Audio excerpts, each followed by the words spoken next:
Enjoy the taste of summer no matter what the weather when you head to Maverick for some Mountain Dew Baja Blast. You'll love the legendary, refreshing tropical lime flavor. And to make the sweetness last longer, Maverick now has it in 1-liter bottles. For a limited time, get 2 for $5. Single purchase regular price. Plus, Adventure Club members get 25 bonus trail points with purchase. So blast into Maverick today and enjoy that unmistakable Baja flavor. Maverick. Adventure's first stop. This podcast is for informational purposes only and should not be considered legal, medical, or mental health advice. The views and opinions expressed do not necessarily reflect the official policy or position of the podcast and are not intended to malign any religion, group, club, organization, business, individual, anyone, or anything.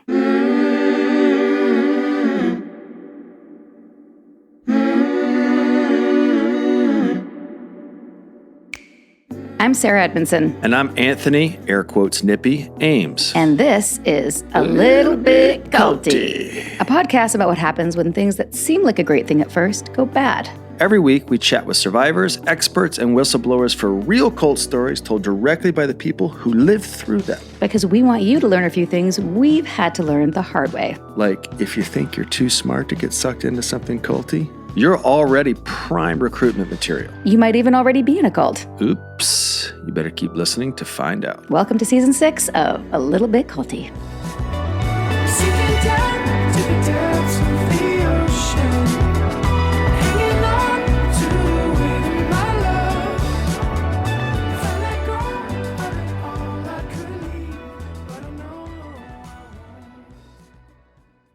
Hello, everybody, and welcome back to this week's special episode of A Little Bit Culty. Do you do voiceover work? I do. I can tell. You should break into it, too, with that honey voice. What? I mean, there's only one honey voice in this podcast. Just keep reminding you. Okay, let's see what the audience has to say about that. No, yours is honey, too. Hope you yours all... Yours is silky. Oh, thank you. Yeah. I hope you all have had a fabulous summer. We are gearing up. Kids are back in school, and we are working on our book, and football season has started. Speaking of a little bit culty. What do you mean football season? I have no idea. I had no our idea whole it was life football season. revolves around football. I think we should do an episode on the culty side of football. I feel like I'm in it, you know? Yes, we are going to do one on the Dallas Cowboy cheerleaders. Stay tuned. We're working on it. If anyone has a suggestion of who to interview, we are watching the docuseries and shocked. More than a little bit culty. Taking a hard look at my participation in the... Yeah, as you should. Thank you. As you should. Introspection is mandatory in this house, right, Sarah? And sometimes introspection is a part of being a cult member, as it was for us. Mm-hmm. And sometimes it's other things, as we're going to find out today. Do you know anything about the Unification Church? How was that segue? You mean the Moonies? Actually, I believe that Moonies is technically a derogatory term, according to some, so we're not going to use that. To the Moonies or to the people that have left? I just, want to be mindful of terms I'm offending the people that are the perpetrators. I'm okay with that. I don't want to, yes. If people who have left don't like the Moonies, we're going to call it the Unification Church. Yeah. But yes, I mean the church created by the Reverend Sun Myung Moon, the Unification Church. What about it? Well, it's interesting because the Unification Church sometimes gets mentioned and clumped with truly horrifying cults like the People's Temple, which was Jim Jones in Guyana, or Heaven's Gate, where there was a mass suicide. But it's not like that. Well, there's no body count, per se. Exactly. Right. It's more known for... Well, so it's more known for forcing its adherents to give over large percentages of their earnings to the church. But the Unification Church is not known for, mass suicides, right? Right. So for our listeners, here's the basics. Born in 1920 in North Korea, Reverend Moon taught that Jesus Christ came to him in a vision when Moon was just 16 years old. According to the Unification Church canon, Jesus was divine, but not the one true God. Instead, the Unification Church teaches that Jesus was supposed to be something closer to a second Adam.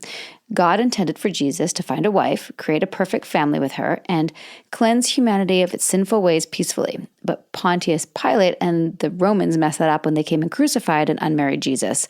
So Reverend Moon returned as the second coming in 1920 and married Hak Jahan, his second wife, to become the true parents of humanity. The Unification Church believes that Moon and Han would marry couples together and to God. So Reverend Moon returned to fix what the Romans couldn't handle. Correct. Or what they ruined. How often do you think about the Roman Empire, Sarah? Not as often as you, babe. Mm-hmm. So it's all coming back to me now. I've heard of the Unification Church, massive events in the 70s, the ones where hundreds of people got married at the same time. Exactly, which brings us to our guest today. Her name is Lisa Kohn, and she grew up as a member of the Unification Church. She likes to tell people that, quote, the best seats I ever had at Madison Square Garden were at my mother's mass wedding, unquote.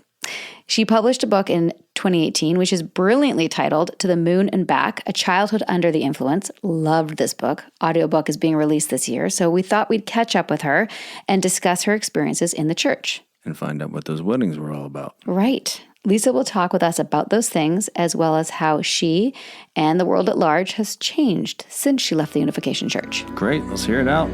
Let's go. Lisa Kohn.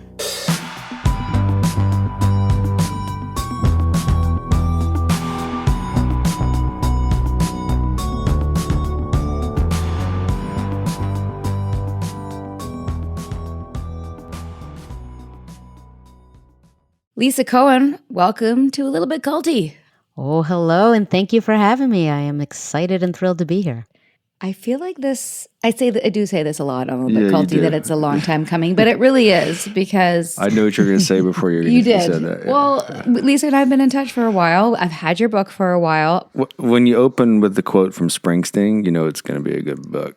Yes. And Rosalito was the soundtrack to my youth, and I was like, "Oh my God!" She picked. Let's talk offline. Yeah. I've seen him 9.5 times, and the half was because I got escorted out in Madison Square Garden. I was just going to say, I need to know why you were escorted out, and I've seen him a hell of a lot more than 9.5 times. The same security guard caught me 3 different times sneaking up to the front row.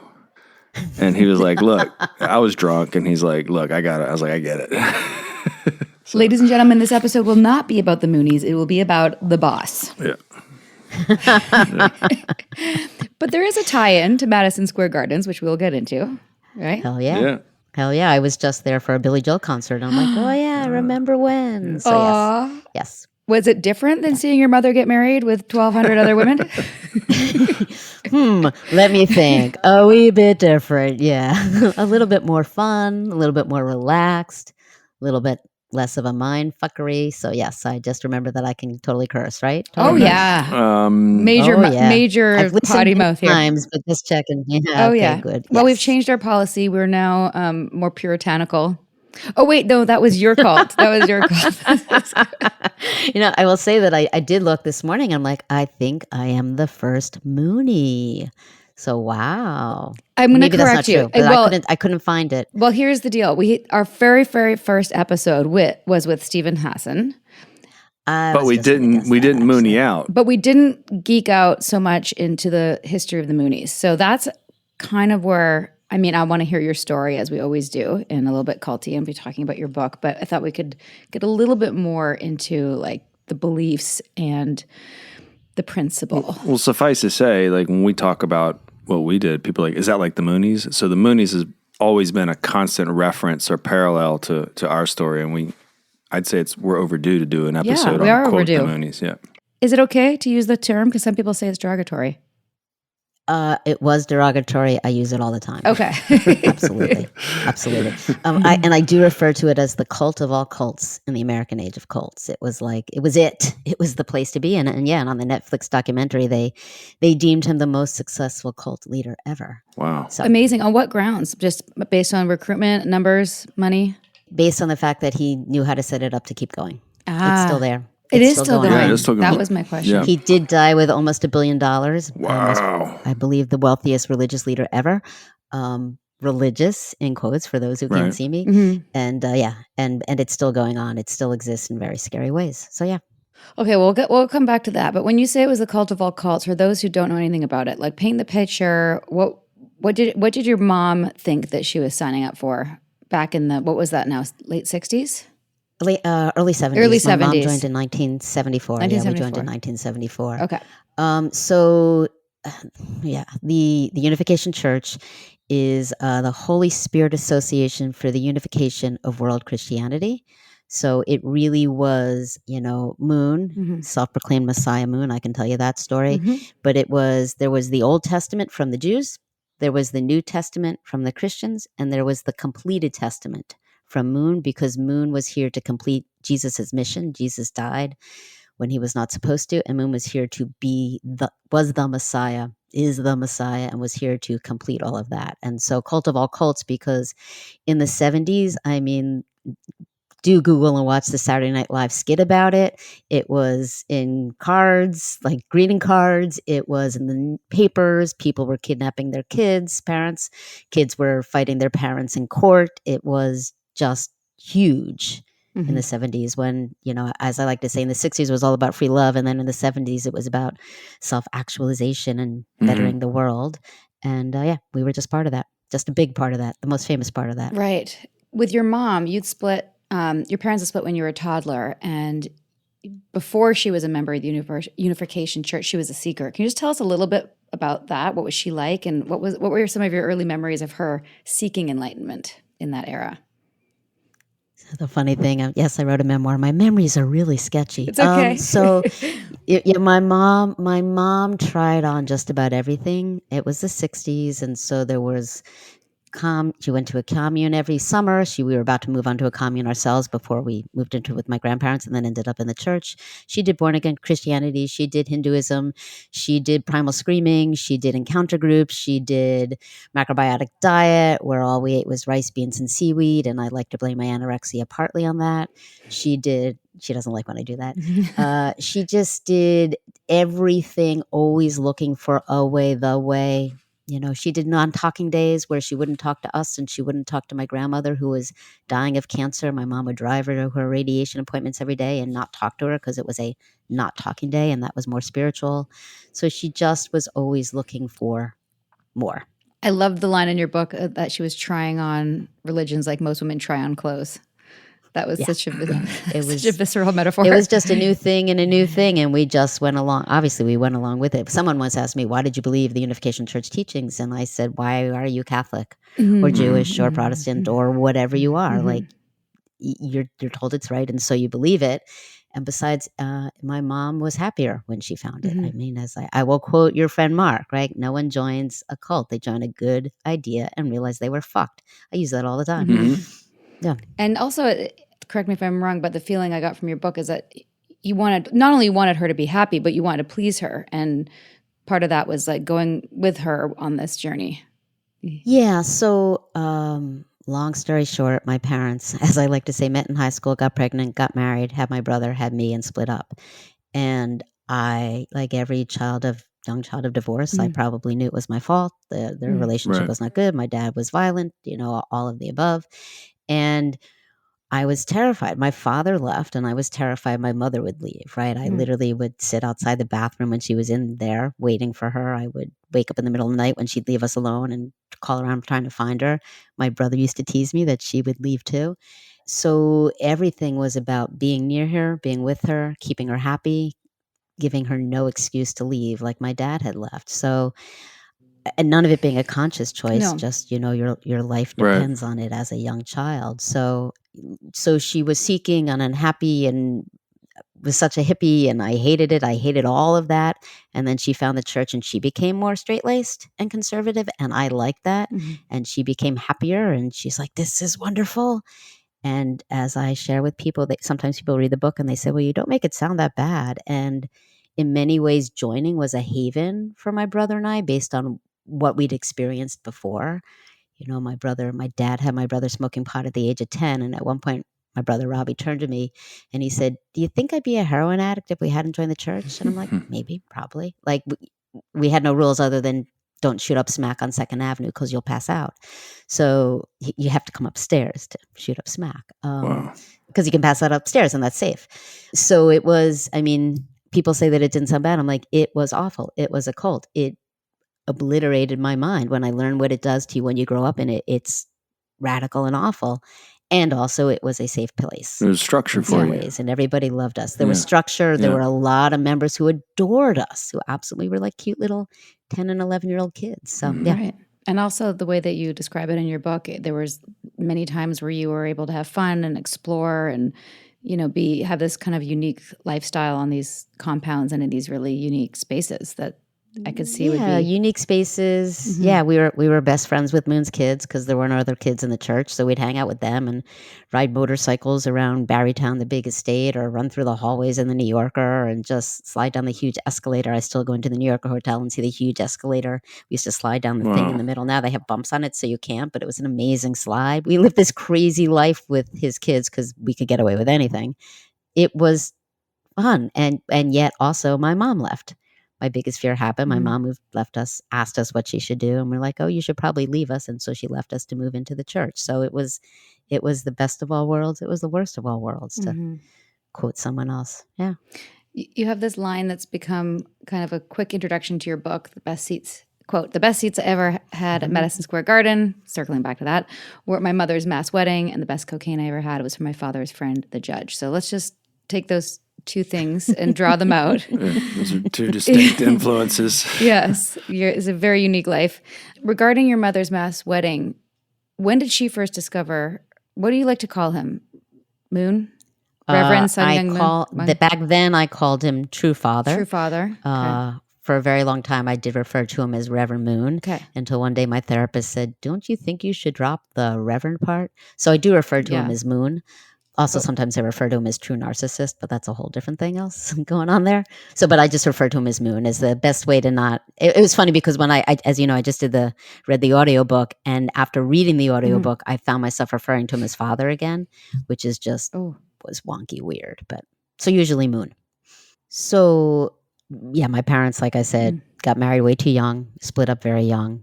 We lived with my mom, my older brother, and I lived with my mom in East Orange, New Jersey, while my dad just kind of traveled the world and went into the Sahara Desert where no white people go and come out alive, and came out alive and did all these different things, and both living their very different hippie-esque lifestyles. And then in 1972, we were going to drive across country to California to join a commune. My mom went every summer. She wanted to bring Robbie and me.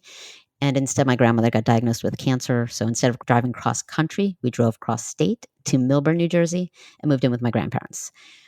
Fast forward, my grandmother dies. We stay with my grandfather. And then, I barely ever go see my father because his lifestyle scared everything out of me. And I was just a mommy's kid. And then to get to Moon, in 1974, my mom's friend, who she used to hitchhike cross country with, called her and said, "You need to go hear Reverend Moon speak." And she went to hear him speak in January of 1974 and came back a changed person, enthralled. This is amazing. Jesus wasn't supposed to die. They know what they're talking about.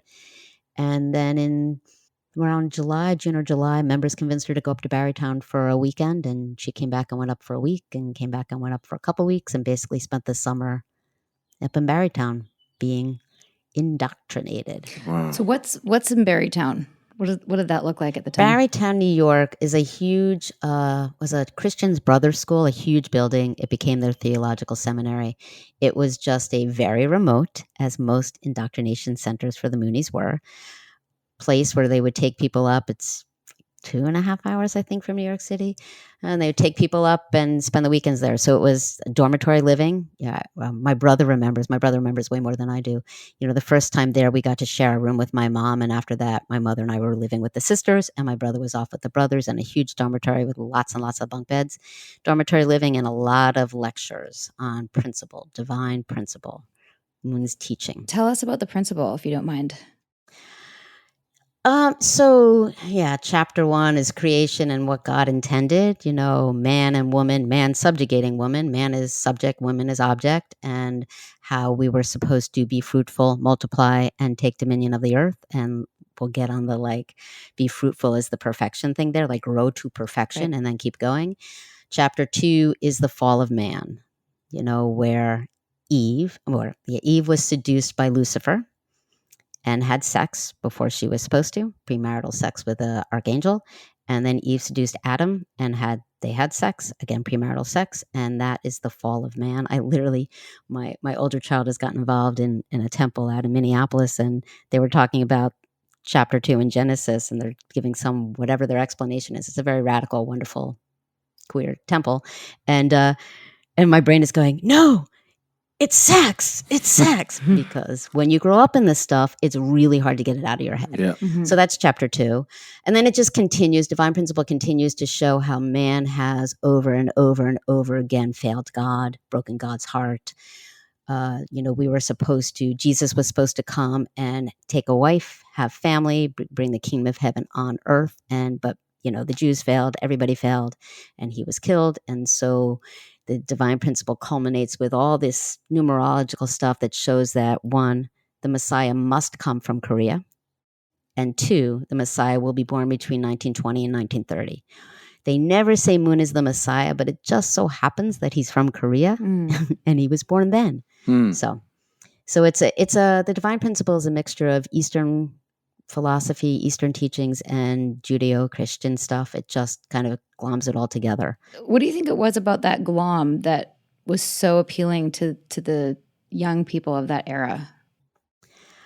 I don't think it's necessarily the glom. I think because I've had friends look at it and go, it makes no sense. And people out of it now look back and go, it makes no sense, even though my brain still thinks it makes sense sometimes. When I watched The Vow and I watched the way you were indoctrinated, we were so damn good at that. Like it was just, they were brilliant on how to bring people in, how to very convince similar. people, it's very similar. I was watching going, yep. I mean, that's not what happened to me, but I'm very aware of that happening. There's a book called Heavenly Deception, which is a supposedly fictional account of someone whose sister joins the Moonies and she goes for the weekend to get her sister out. Spoiler alert, she never comes out. But they would do things like, in the book, but it's also true that at the end of the day, they'd say, well, just write down one thing that you agreed with today. And in order to shut them up, you'd write down one thing. And then 2 days later, you'd look at it and you'd be like, oh, I wrote that. I must believe that. Like the brain, our biases in our brain and what it does to us. I do a lot of this in my work, teach a lot of this in my work. And they just use the brain to get people to fall into it. And it was a beautiful promise. One family under God, everyone all together, saving the world, easing God's pain. I think I was listening to one of your episodes. I've listened to a lot. And someone was talking about, God is always watching you. And when you sin, you're going to be like sent to hell. And my brain went, God, if it was only sent to hell, that would have been easy. When I did something wrong, I was breaking God's heart. I was causing God to suffer for 6,000 more years. I was, so it's the guilt. And as I always say, as humans, we crave certainty, purpose, and community. Right? And you all know this, right? Yep. Purpose, you know why you're there every Monday morning. You know what's going on. Certainty, it is the most intoxicating drug to have a Messiah. It is a beautiful, awful drug.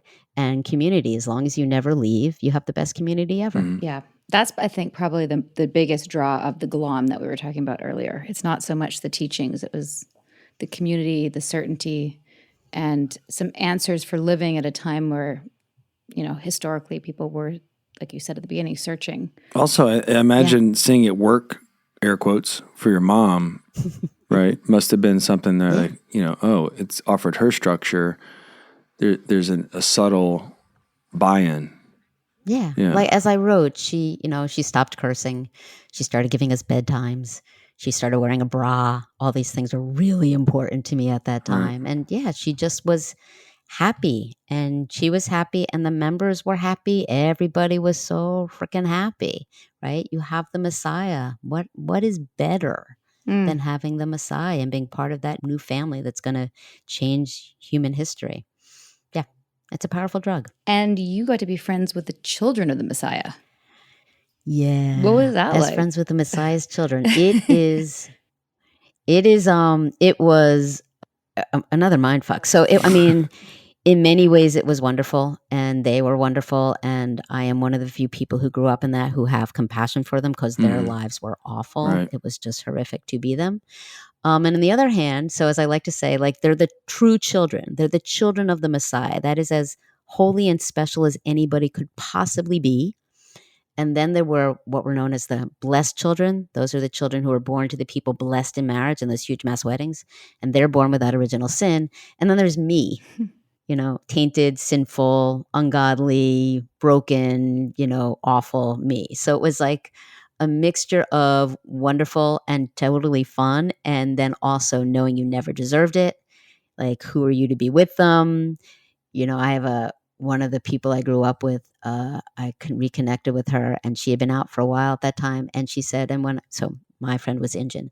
She said, when I saw Indian, I still bowed to her because you bowed to them, because this is my friend, but it's also the Messiah's child. And then also, like, I lived with Satan, right? When I went home Monday through Friday afternoon, I lived with Satan in my dad's sex, drugs, and squalor life. And then I would be at Moon's house at East Garden, like afraid to run into him, knowing that my dad was satanic and that your dad's the Messiah. And yeah, let's just hang out and play. So it was like very weird. It was only when I met her as an adult that I started to get an equal basis with her. This podcast certainly would not be happening without our amazing, supportive, generous patrons.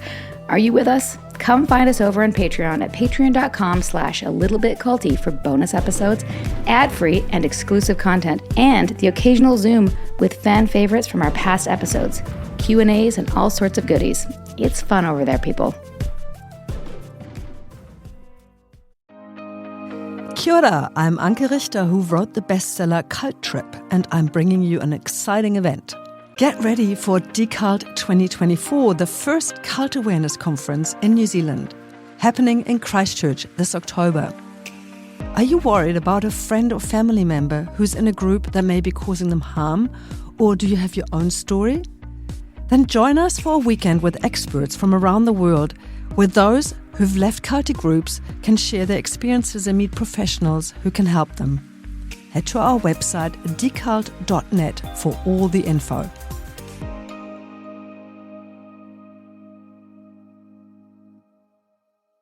No matter what car you drive, we know that new tires can be an unexpected expense. Don't wait any longer, because your locally owned Big O Tires has the perfect tires for you. They'll get you back up and running fast with no credit-needed financing made easy. They work with multiple lending partners, so the financing is tailored to you. They have all the name brand tires you trust for any vehicle on any road condition. Get into your locally owned Big O Tires, the team you trust. You've heard from our sponsors. Now let's get back to A Little Bit Culty, shall we? Was the church aware that you were taking off Monday through Friday with such a contrasting lifestyle? Was that something you hid from them, or what was the... So, yeah, I would have given anything to live in. I desperately wanted to live in, when my mom moved out and she left us with our grandfather, and I'm in 6th grade and I'm responsible for all the cooking, the cleaning, the shopping, everything. I'm responsible for everything until my grandfather sent to the psychiatric ward of the local hospital, and we get shuffled around. Robbie and I get shuffled around, and someone goes to get my mom, and she says, not my problem, and doesn't come. And my dad, Danny, comes and gets us, and we move in with Danny. And I was very adamant to both my parents, please let me live with mother. Please let me live with mother. But my mom deemed that it wouldn't be good for us to be living in the church. And I like to say, and we'd be better off with my dad, which is just a weird thing because both my parents have apologized to me about leaving me with the other one, but that's a whole different story. So I didn't want to be there, and it wasn't like anyone. So, and I didn't tell anyone because I was just so embarrassed of what it was and so ashamed that was my life. And so I once said to Robbie, I said, how did we go back and forth between these two worlds? And he said to me, I don't know. I wasn't there. Because I think we both just kind of hunkered down and hid in some ways. So very few people knew. Only a couple people as I got older. When I reconnected with Injun, she had no idea what it was like with Danny, my dad. But it wasn't like they wanted us to be in the center and we chose not to. No one would ever let us live there, no matter how often we asked for it. Why so do it you was think? I think because we would have taken away my mom's attention. Okay. I think, she, ironically, when my mom first moved in, she helped run the group for people who had kids and couldn't move in. And most of her time in the church, she raised blessed children. She worked in the nursery when people would have kids and leave them at the nursery at 3 months old and go off and, do their missions. And my mom raised a lot of kids. There was one time where she worked at Jacob House, and she would sleep in the middle of on the floor in the middle of the room, and there'd be 6 cribs around her, and each sister there raised 6 kids. Wow. And to this day, I meet people and they say, "Oh, your mother was so good to me." I'm like, "Yeah, she was." So That's bizarre. I mean, I'm assuming that it was like there was no room for. Again, we were not blessed children. We were not important. We were not, valued, other than just the people who loved us. So yeah. Again, it's not one of those cults where you leave and they come after you. I left, or as I slowly drifted away, and nothing happened. They still haven't really come after me, even with everything I do. So they've never tried to sue you for your book? Nope. Well, the children run it, right? Moon's kids run. So it's now of it? split into 3 factions, and one faction is run by Hak Han, which is his wife, True Mother, who now I think refers to herself as the True Eve and says that Moon was misguided in what he was doing. Another faction, which I think actually, and this one was in a lawsuit with Hak Han, and this faction is run by his oldest living son, because many, a number of them have died in different ways, and I think that's Hyungjin, but I could be wrong, and that runs all the businesses and that sort of area. And then the third faction is run by his youngest son, whose English name is Sean Moon, and that's Sanctuary Church. And if you haven't heard of them, you should. They're the ones who carry AR-15s, the automatic rifles, to their ceremonies, and he wears a crown of bullets, a golden crown of bullets. He believes it's the Church of the Rod of Iron. He believes the Rod of Iron means guns, and he is training people to kill. And does believe that he should take over not only the church, he calls his mother the whore of Satan or something like that, but he also believes he should take over our country and run it for God. This is active in the U.S.?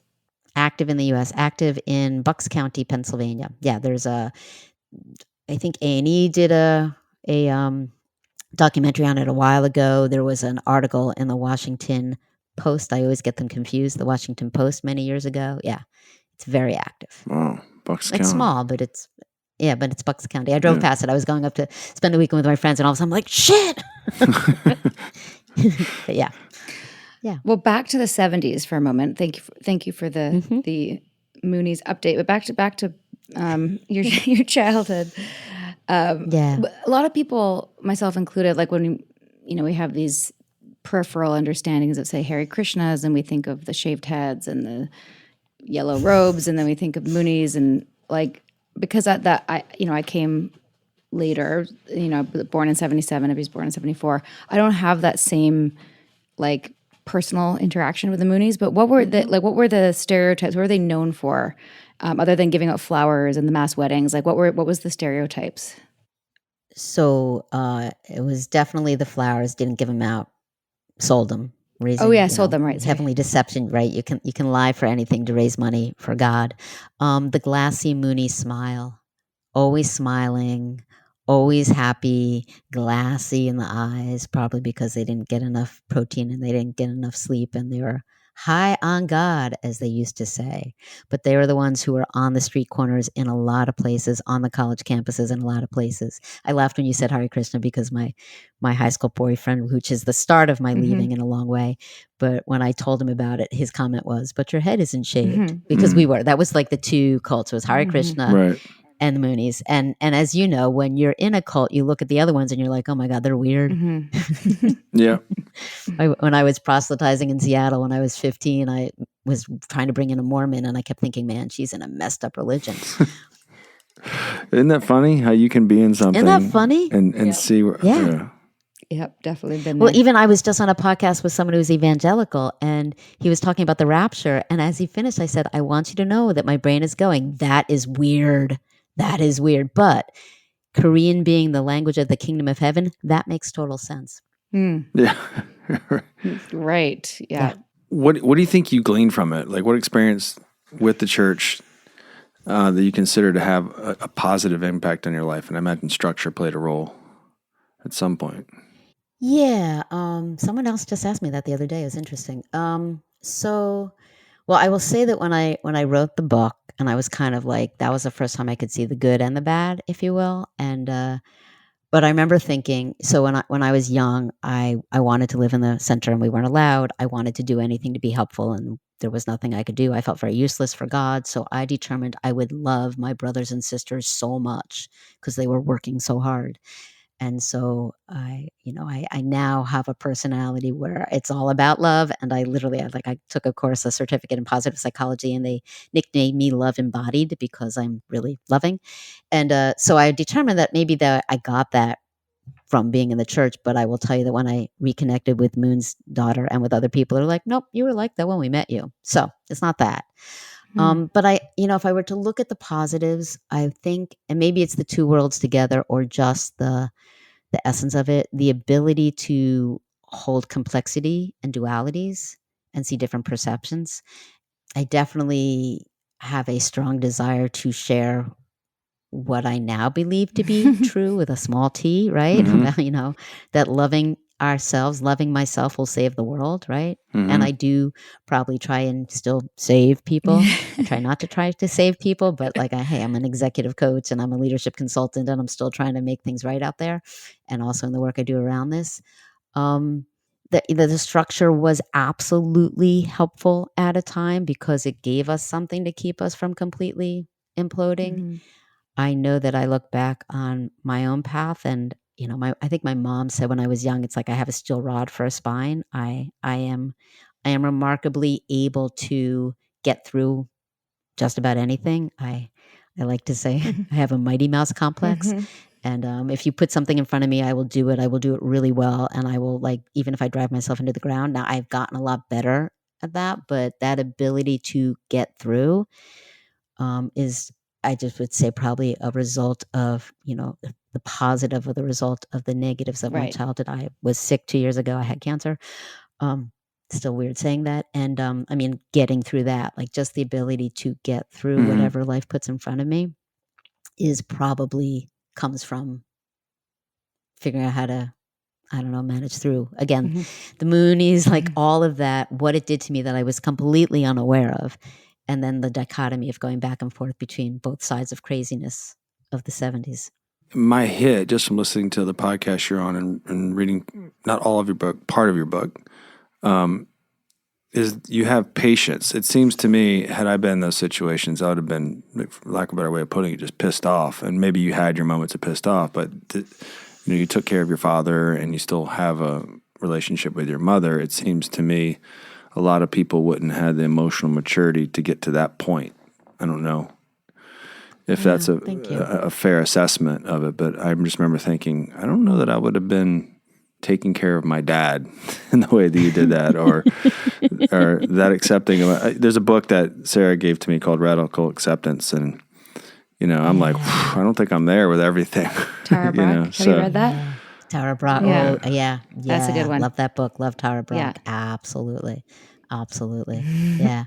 Yeah, it's one, that's kind of how I build my life, on that sort of stuff. And it's funny because when Danny first had his stroke, and I was taking care of him, and I did all the way till his death 2 years ago. And my mother-in-law said something to the effect of, "Oh, but you have to take care of your parents." And then she read the book and she's like, "Oh, no, you don't."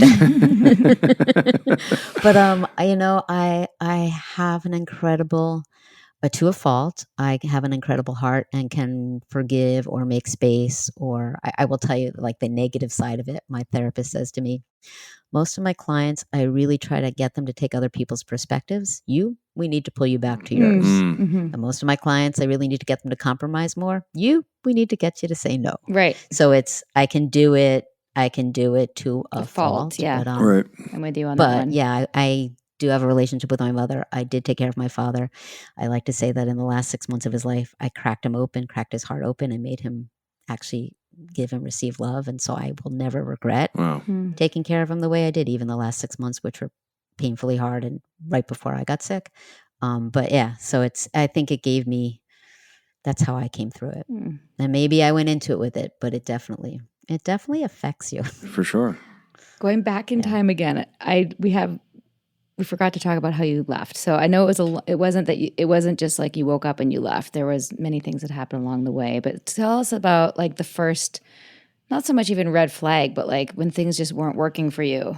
Well, the compare and contrast of like your worlds it was interesting to see you kind of go into one world and the other. So you must have had that kind of, a lot to think about.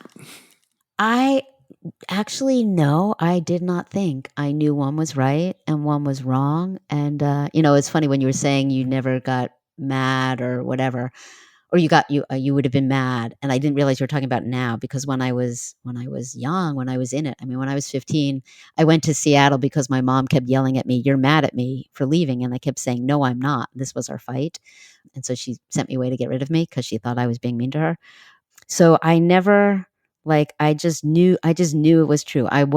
Even when I left, and I'll get to the story, I was one of those people who left knowing it was true. I knew he was the Messiah and I was failing. I wasn't there. There are many kids who grew up in it who know from a young age that it's crazy. I wasn't that lucky. I still firmly believed for a long time. So, going back and forth between the worlds was not easy. Right. I remember I used to say to members, growing up is hard enough. Growing up in this church makes it harder. Right. So just living life in the world at school and then going there on the weekends. Truth be told, I got emotionally involved with someone, my junior year, where he kept trying to get me to date him and I kept trying to convert him. But it was very intense. And it was probably the beginning of me getting a little bit whatever. And then the summer between my junior and senior year, my dad sent me to music camp to keep me away from the church. And I became friends with people who, for the first time known to me, were queer.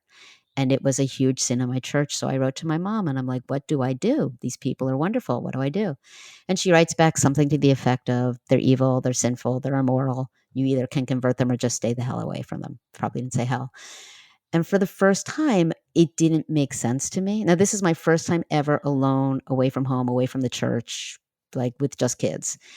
And it didn't make sense because they're wonderful and they're loving. And so I didn't agree. And we were like you, right? Ours was, we were literally taught that if we ever questioned anything, it was Satan inside us, right? Evil spirits and Satan trying to win us back from God. And so I'm questioning or not agreeing and thinking, oh my God, I'm Satan. Satan's in me. Satan's in me. And then I come home from music camp and Moon has made a decree that only the blessed children can be with the true children. So I'm not allowed near his kids anymore, not allowed near his daughter. And he did do that to keep me away. I found out, decades later that soap opera, one of my 16-year-old blessed children friends was seduced by our Sunday school teacher. And in order to keep anyone from noticing, she spread rumors about me that I wanted to sleep with all the brothers. And Moon heard the rumors, believed the rumors, and made the decree to keep me away from his kids. Because it was so funny because they were like wild, and they would do they wore candies and tight jeans, and they sang rock and roll music. And I was like this little careful, puritanical little kid who sang like church holy songs and Korean hymns, and that's it. But so he made this decree. So I go into my last year of high school knowing I'm invaded by Satan because I'm questioning, and knowing the Messiah knows I'm invaded by Satan.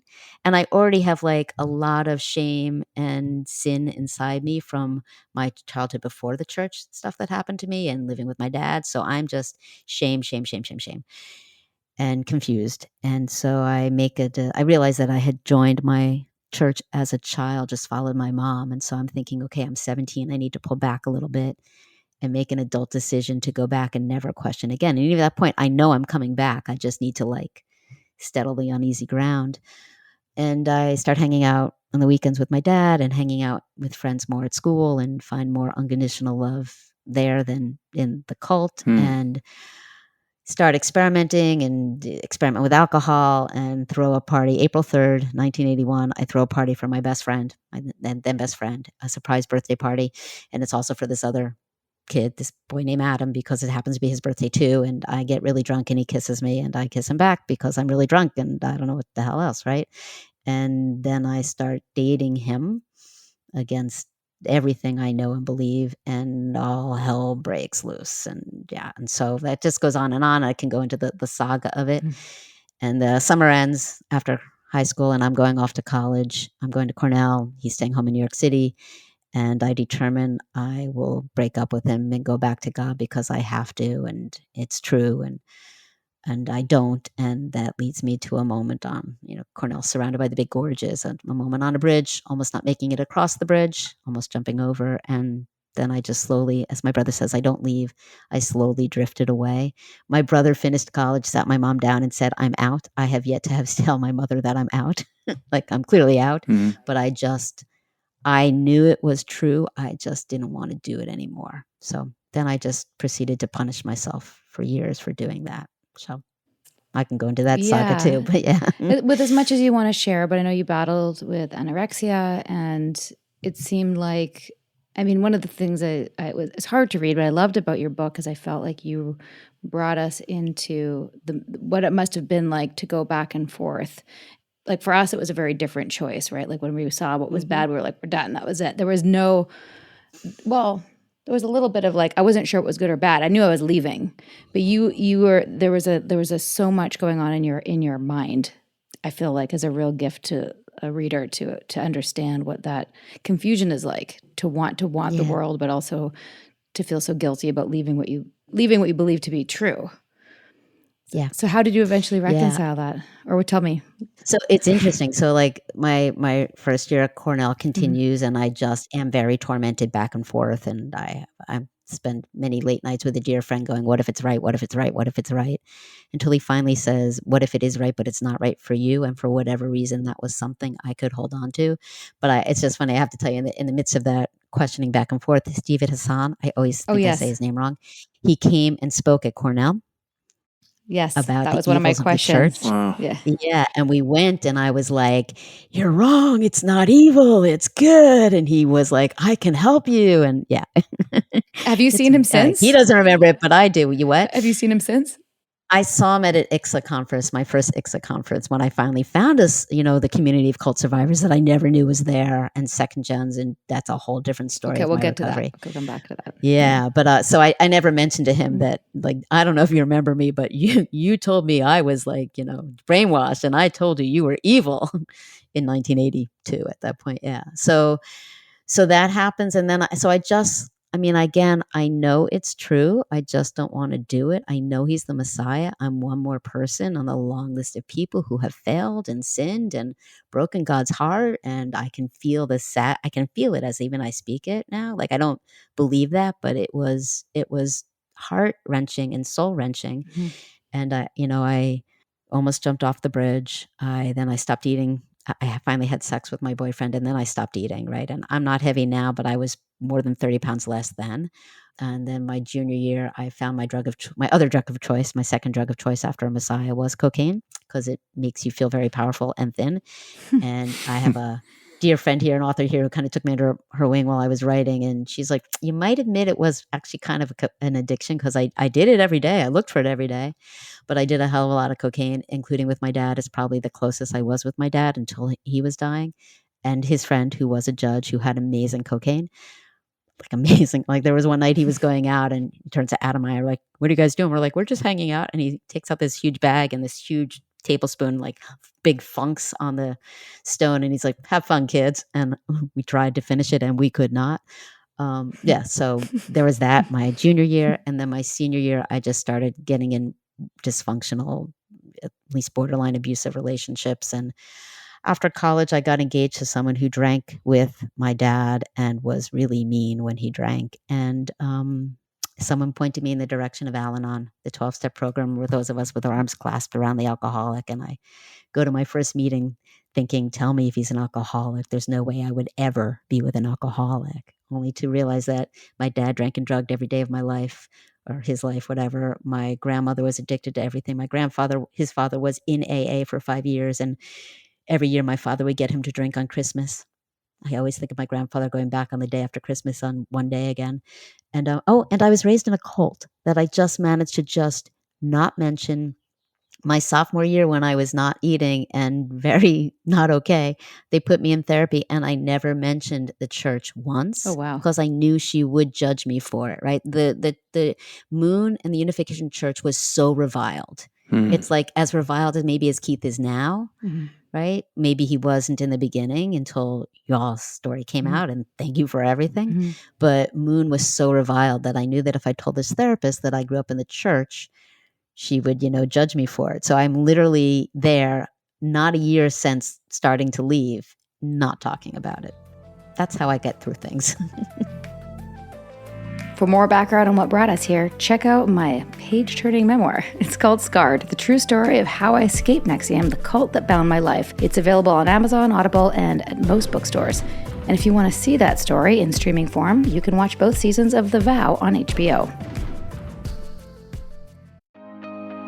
Kia ora, I'm Anke Richter, who wrote the bestseller Cult Trip, and I'm bringing you an exciting event. Get ready for Decult 2024, the first cult awareness conference in New Zealand, happening in Christchurch this October. Are you worried about a friend or family member who's in a group that may be causing them harm, or do you have your own story? Then join us for a weekend with experts from around the world, where those who've left culty groups can share their experiences and meet professionals who can help them. Head to our website decult.net for all the info.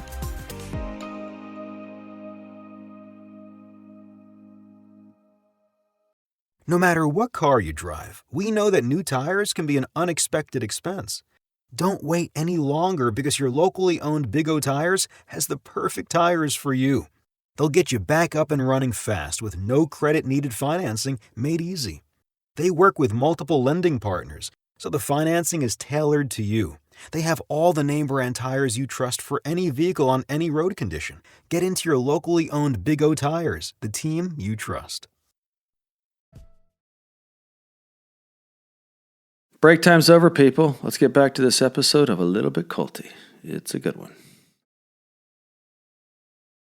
So where did Al-Anon take you, and where did you land spiritually? How did you eventually heal through all of this? Obviously you told somebody eventually that you were in a cult. How did you come to terms with that? Yeah. I remember being one time in my Al-Anon meeting and someone said, I came into the rooms and everyone was smiling and I was thinking, oh my God, they're Moonies. Like that was what it was like. That was okay. So I left starting in 1981. It's been a long time. I crawled into the rooms into Al-Anon in 86. It's been a long time. When I first left, I couldn't think about God because if I thought about God, it was the God of my childhood and I deserved to die. When I can go deep in therapy into my deepest lies and gunk inside me, there is still, it's mostly gone now, but a little bit of I should have died. I should have jumped. I don't deserve to be here. That's how deeply ingrained it was in me. But so Al-Anon gave me the ability to believe in a power greater than myself, whatever that is. I now believe in love. It started me on the journey of self-care, self-love, but it just took a long time to realize what being the child of an alcoholic and raised in a cult and all that did to me. It's been a lot of therapy, a lot of trauma therapy, EMDR therapy, IFS therapy. People say the layers of an onion, and I don't think my brain is an onion. I don't know if you've ever had a ball of yarn or a skein of yarn that you forgot to make into a ball, and then it just becomes this thing that takes 3 days to unravel. Mm-hmm. That's that's my brain. That's the complex trauma in my brain because it's all, I'm pretty certain I was molested as a child and then I ended up in a puritanical cult. It all, and then my dad, and it just, nickname for me was Slut until I finally asked him to stop. It just is all multi-layered. And so it's been a lot of different things, positive psychology, neuroplasticity. I do a lot of work finding good, believing in the good, retraining my brain.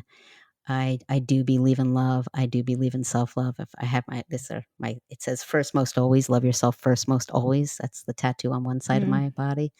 I've learned to do that despite how I was taught not to. When my mom left, we were told we were lucky. And I knew that when I missed her, I was sinful. So I had to relearn to feel and to feel pain and feel anger and acknowledge the terror and, just acknowledge my brain can have a hard time even thinking my childhood was tough. So I know there's a memoir, but yet. And so it's just kind of learning to accept that and own that. And it's been this process of retraining myself to love myself, and that's firmly what I believe in. So yeah, but it's because ICSA, International Cultic Studies Association, right? Community of cult survivors. When I left in the early 80s, I cold turkeyed. I did it alone. I had no help. I had no support. It took a long time for me to get into therapy and even talk about it. And then when the book was coming out, I met someone on Twitter who sent me to ICSA, and I walked and I was like, oh my God, these people who get it. And then I found second gens, those of us born and or raised, and our brains are so similar, different cult, different country. Our brains are so similar based on what was done, how it was contained and controlled when it was supposed to be developing. And then my therapy was like, damn, what they did to me. And like the ability to see, I have a second gen friend who taught me to say that's the cult talking, right? The ability to see how still I know so much better and I can still gut response in that programmed way. I've done so many podcasts, and this morning I was like, oh my God, I'm nervous. I'm thinking I have to be perfect. Like I don't do that much anymore, or I don't realize I'm doing it, and people call me out on it all the time, right? So it's a daily joyful battle or joyful journey. I have so much joy and so much love, but I see so much how my brain still can react in the first part, what was done to it, what it was taught, and what I had to do to survive the craziness that it was just kind of it. So how are the reactions to your book then? You want to hear my favorite 1-star review on Amazon? If I was that whiny, I wouldn't have any friends. That's my favorite 1-star review. Because I showed you all the crazy insecurities. Well, maybe you didn't get to the end. Maybe that's what it is. All the crazy insecurities in my head. God. All the self-doubt and self-loathing. And, that is definitely a remnant of growing up that way, is, the incredible, I did not know any of this was there, but the incredible self-loathing that I had and self-revulsion that I was taught, the inability to really think for myself and keep my own opinion and have boundaries and all of that. I'm 60 years old and I'm getting it. It's just been an incredible journey because I had none. They were permeable and non-existent when I was little. So there's that wonderful review. I will say that it is helpful to the second gen community, and that I will say here, I will send a free copy of a PDF to any second gen who asks me, because it's about helping people. If telling my story helps anyone else find their own way and their own self love and being able to call out the lies in their head, then it's all worth it. So I know that my moments when I'm like, oh, I need to do more. It needs to be bigger. It needs to. I'm like, Lise, you have helped. You've changed lives, and I get people who reach out to me, and not just cult survivors, but other people who have suffered stuff. So there's that. It was, I've been the church. So when I was on Megyn Kelly, the church made a statement, something about how it was sad that I was so affected by my parents' divorce, but it's very easy to leave the church. And then, actually, weirdly, many years later, another second gen wanted me to speak at a church center at Belvedere, another church center in Tarrytown, New York, for the parents and the kids, because I could maybe help them reconcile and get along, understand each other better. And so they needed to get permission for me to speak. And I'm like, I'm not sure you want me to do this, but I met with the PR person of the church who had made the comment for Megyn Kelly, who admitted she had never read the book. And then I gave her a copy. She asked me to sign it. I did. And then I never heard from her again. So it's been totally ignored by the church. I know Injun knows the book is out there. She's never mentioned it to me. I actually saw her the week before How to Become a Cult Leader aired. And I don't think I will see her again because a week after I saw her, I was in How to Become a Cult Leader. But so it's, the church has ignored it. Now, your book came out 6 years ago, which kind of overlapped nicely with the cult investigation boom that took a hold during the pandemic. Has the reactions to your book and your background changed, do you find? I think because you came out, when was this book written? I can't remember. 2018. It was published 2018, yeah. 2018. So that was before the vow and before a lot of this sort of big push of what we talk about on the podcast, the golden age of cult awareness. Has things changed? Are people more like intrigued and like it's cooler now, or is what's the difference? So I mean, I think my book has stayed pretty well under the radar, unfortunately, and maybe this will help it get out there. Not that I need to sell more books, but that I need to spread a message. And so yeah, I mean, and I was like hot and heavy doing readings and speakings and all that, and then the pandemic happened, and that all went away, and then I got sick, and that went away further. So yeah, it hasn't. It has been shopped in Hollywood, but it didn't get very far. I like to proudly say that Miley Cyrus knows my name because she read the book, which is really cool. But the famous quote she gave to the producer I was working with at the time was, "What was so bad about it if she didn't get out?" So we realized we did not explain it well enough. But yeah, it's so it hasn't. I don't know that it's made a difference. I've been in 3 documentaries so far, and hoping for the right ones that will do more of the good that needs to happen. For me, it's about a message of hope. Let me be real. Like, I can talk about the evils and the horrors. There are other people better talking about the the politics and the money and a lot of that stuff, but I can talk about what it does to your brain.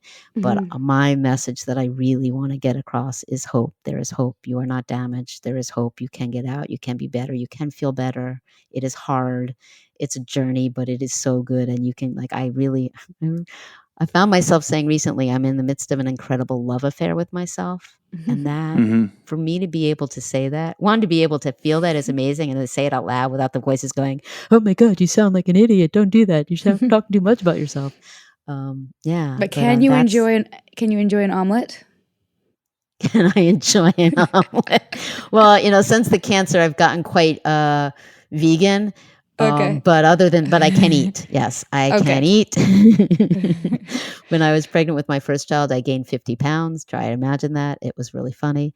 I was almost 5 foot at the point, so it looked really funny when I went from about 100 pounds to 150 pounds.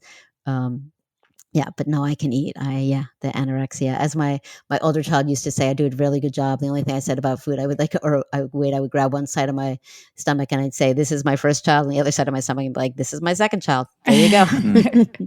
But yeah, no, I again, something I bottomed out on and was able to find a way out of. So yeah. Good. Well, I like the message of hope. Yeah. Unfortunately, that's not clickbait these days, but No. I know, right? Lisa, it's been such a pleasure chatting with you. Appreciate you being flexible with our schedule and making it happen. And I think your book is wonderful. And I wish you all the success in your new mission. My new mission to save the world. Thank you. Yes. It's been Thank you, Nippy. Lisa. It's great to meet you. Likewise. Sarah, it's amazing Really to great. see you. Thank you for sharing. I've been looking forward to this, and this has been truly wonderful. I didn't ask you questions, but I guess that's what this is all about. So. Well, we could just chat on the phone. From one perfectionist to another, I will say you did a great job, and you should feel very proud of yourself. One recovering perfectionist. Yes, ditto. Absolutely. You like what you hear? Please do give us a rating, a review, and subscribe on iTunes or wherever you listen. Every little bit helps us get this cult awareness content out there. Smash that subscribe button. You know what to do. Well, I hope that you all enjoyed our time with Lisa as much as we did. Fascinating conversation. Look for her book, To the Moon and Back, A Childhood Under the Influence. If you want to buy a copy, go to Lisa Kohn Writes, that's LISAKOHN Writes.com, and buy it there because she'll sign it for you. It'll also come from a local bookshop rather than Amazon. You can also get a copy of her audiobook at lisakohnwrites.com. And if anyone invites you to Madison Square Garden for a wedding, Well, let Lisa know. She might have some tips on where to sit you've been warned. and how to escape after the vows. The vow? The vows. See what she did there. Okay. It all comes full circle. Don't forget to sign up for our newsletter at littleBitCulty.com/about and check out a list for all of our current sponsors and buy stuff from them because it helps keep this little podcast going. Thanks, y'all. Thanks, bye. Sinking down to the depths of the ocean, I'm hanging on to the weight of my love. If I let go of it all, I could leave, but I know I won't. Thanks for listening, everyone. We're heading over to patreon.com/alittlebitculty now to discuss this episode. In the meantime, dear listener, please remember, This podcast is solely for general informational, educational, and entertainment purposes. It's not intended as a substitute for real medical, legal, or therapeutic advice. For cult recovery resources and to learn more about seeking safely in this culty world, check out alittlebitculty.com/culty resources, and don't miss Sarah's TED Talk called How Cult Literate Are You? Great stuff. A Little Bit Culty is a Trace 120 production, executive produced by Sarah Edmondson and Anthony Nippy Ames, in collaboration with producer Will Rutherford at Citizens of Sound and our co-creator and show chaplain/bodyguard, Jess Tardy. And our theme song, Cultivated, is by John Bryant.